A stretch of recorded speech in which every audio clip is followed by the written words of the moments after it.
Cheating is a huge issue in Siege right now, and since I can't play the game because of that, today we're going to make a cheater tier list instead. Now, as you can see, I have S, A, B, and F tier, so we're going to start out with all of the cheats that are in the F tier, the first of which being these 6 right here. Now, any cheat that's in the F tier really are cheats that give you a slight advantage, but aren't a big enough advantage to where you really need to be worrying about them, or they're not really a big enough advantage that ruin your game. Still definitely a cheat and an advantage, but not a huge one. The first of which being ban hacks. Now, this is an old cheat that I don't think is actually in the game anymore, but essentially anytime a ban wave would go through, cheaters found a way to change the image. Instead of displaying the name of the person that was banned, they could display any image they wanted to. And this is where the famous chicken cheat came from, where they would go to streamers and pro players and put a big chicken image on their screen, which made for a few laughs. And Ubisoft didn't really take this seriously because it was kind of a funny cheat that was harmless, until people started putting images that were not harmless. We're talking pretty much anything that I can't say on YouTube and can't be displayed on Twitch was being put in ban waves, and it was getting streamers banned, so they had to fix it, but it didn't really affect any gameplay, which is why it's in the F tier. Next up is utility wall hacks. So essentially, it was an offshoot of wall hacks, making it to where instead of just getting wall hacks on players, you could get wall hacks on any utility. So you can run in the building and see every Kapkan trap, every Legion mine, every Ela mine, pretty much anything that any defender or attacker would place down, you'd have wall hacks on that and it would show you exactly what it was. Again, not really that impactful. Being able to see like where Cade Claws are and where Kapkan traps are is pretty cool. But if it was that important to you, you could just bring in IQ, and it's not like people who had this were guaranteed to have aimbot, so these are pretty beatable people,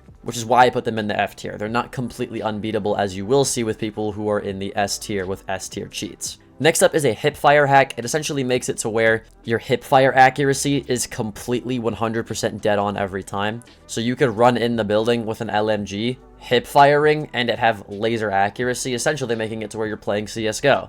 Here's the issue, you can't sprint while shooting a gun, so it's not like you got really any advantage except for having to not scope in whenever you were shooting. It does make peeking a lot easier, and when combined with other hacks like aimbot, for example, which we'll talk about later, it can be deadly, but on its own without any other hacks that are combined with it, hipfire hacks are not really that impactful. Next up is skin hacks. This used to be a little cheat in the game where you could just install a little file into your game's code that would make it to where the game thought that you had every elite skin, so it would give you every elite skin. Again, completely harmless to any gameplay whatsoever. It's not like going against these guys would be really hard to beat because it was just changing their skin, which is why it's in the F tier. If you can't tell already, these are rated by how hard it would be to beat them and how much of an advantage they would give you if you had them, which is why macroing on PC is in the F tier. With Siege, there's not a lot of recoil in the game in the first place, especially when you compare it to games like Rust, for example, where there's a lot of recoil. So giving guns that already don't have much recoil, no recoil, doesn't really do much, especially on PC.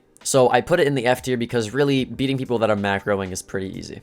Now let's talk about macroing on console, which is a Cronus. Now, as much as people like to think that Cronus gives you a huge advantage on console, as somebody who has been at least in semi-high elo on console, it's not that big of a deal. Recoil is actually easier to control on console, making it to where if macroing on PC isn't a big issue, then using a Cronus on controller really isn't that big of an issue either. It's really only when Cronus or any sort of like recoil hack on a controller is combined with zimming on a keyboard and mouse, then it becomes a big issue. But using a Cronus by itself, as much as it is cheating and people should get banned for it, it's not as big of an advantage as some other cheats we'll be going over. Cheats like all of the cheats in the B tier. First of all, we have speed hacks. It essentially makes it to where you can be very, very fast. Now, the reason that this is rated lower than other cheats is because if you run a Kapkan or you just pre-fire these people or you run shields, they're not really that hard to beat. However, again, like other cheats in this list, when combined with other cheats like aimbotting or spinbotting, then it becomes an issue. But by itself, in a vacuum, speed hacks are not that big of a deal.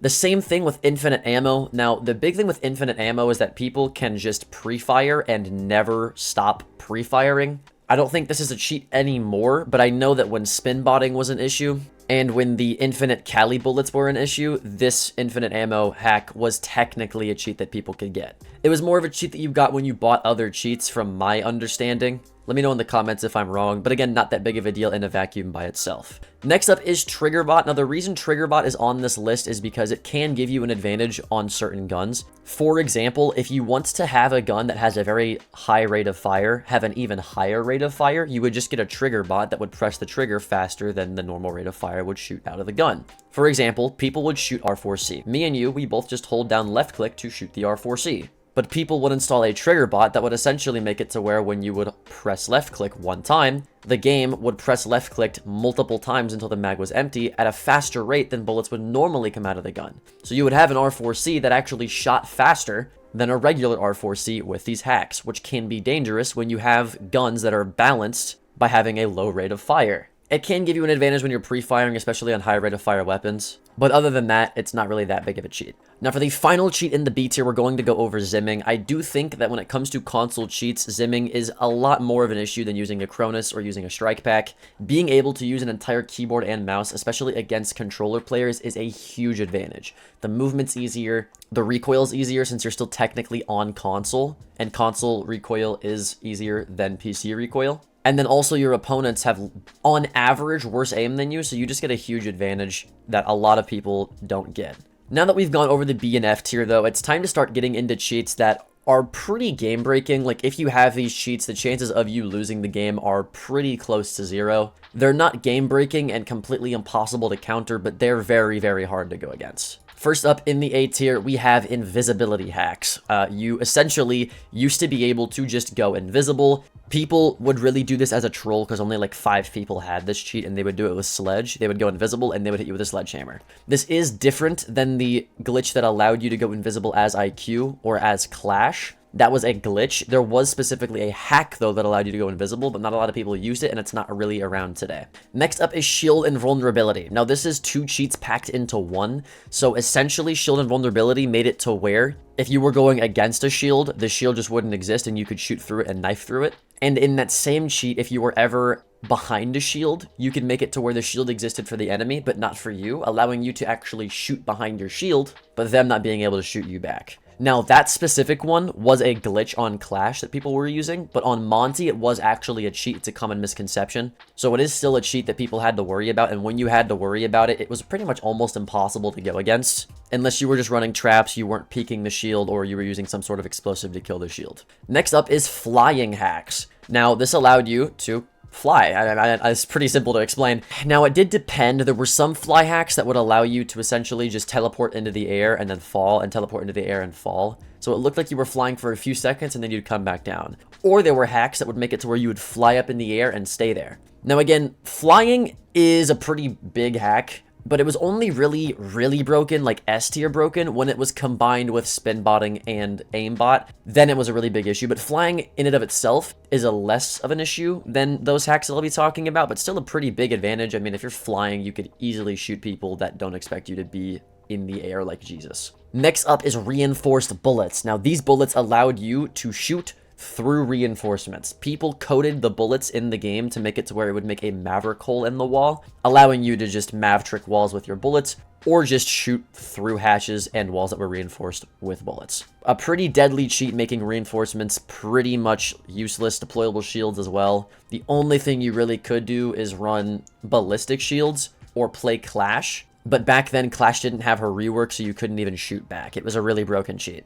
Next up is bomb hacks. Bomb hacks made it to where if you were an attacker, you could plant the bomb in spawn, and then the defenders just like couldn't come defuse the bomb because they'd have to run to your spawn and kill all of you, and you'd have wall hacks on them because they were outside, so it was pretty hard. And in that exact same vein of cheats as well, defenders could kill the person who had bomb, and then change their role to an attacker in the game's code, and then grab and plant the bomb in sight, and then rechange their role back to a defender and defuse the bomb. Crazy, crazy hacks. The reason it's not S tier is because it's predicated, if you're on defense, on you actually getting the bomb in the first place. But if you do, you essentially win rounds for free. It's really, really broken. Now, for the final cheat in the A tier, we have just simple, plain wall hacks. I'm sure you know what wall hacks is. If somebody's behind a wall, you can see them. because the software gives you an outline of their body so you could shoot them through a wall, see them through a wall. You just get infinite information.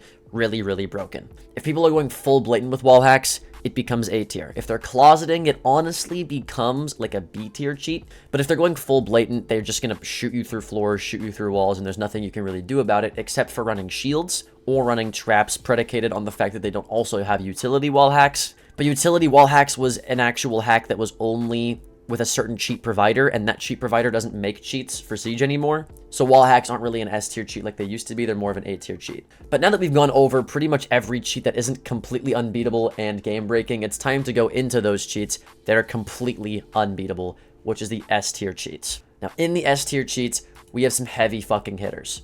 We have DDoSing, aimbot, teleportation, spin botting, and hard bullets. I'll go over every single one of these so you know exactly what I'm talking about. First of all, we have DDoSing. This is an issue on PC and also on console somehow. Essentially, you can just shut off someone's internet service to their game, making it to where they just can't play the game anymore. I'm not an expert on how it works, so excuse me if I just butchered the definition. But you could just kick people out of the game by forcing their ping to be super, super high, and then it would just kick them out of the game because their ping was super high. You would essentially just lag out and force other people to lag out, and if you force the entire enemy team to lag out, the game would think, oh, there's no enemy team, so we're just going to make them win the round, and you do that 4 times, and you have a 4-0 game that you essentially win for free. Or if you were losing the game, what you could do is you could disconnect everybody from the game, and then it wouldn't count as a loss for you, making it to where the game essentially didn't happen in Ubisoft's eyes. So it was a way to just get a 100% win rate, a completely unbeatable cheat if the person is doing it right, which is why it's S tier. It's literally unbeatable. Next up is aimbot. Essentially, if somebody is on your screen and they're not behind a reinforcement or a hard wall, and they're within your screen, your crosshair would just immediately flick to them, and you would get a free headshot every single time. If you ever even tried to quick peek someone with aimbot, you were dead immediately, because their crosshair would just immediately lock onto your head and start shooting. Or you'd have bullet aimbot, which would make it to where their bullets would just curve to your head, even if their crosshair wasn't even on you. That's a much more rare one that I don't think is even in the game anymore, but aimbotting definitely is. And it's almost completely unbeatable unless you're running shields. Next up is teleportation hacks. Not to be confused with the yellow ping glitch that's going on right now. Teleportation hacks have been in the game for a while. They're very, very, very, very rare. But they allow you to literally just teleport to people. So there's not much you can really do.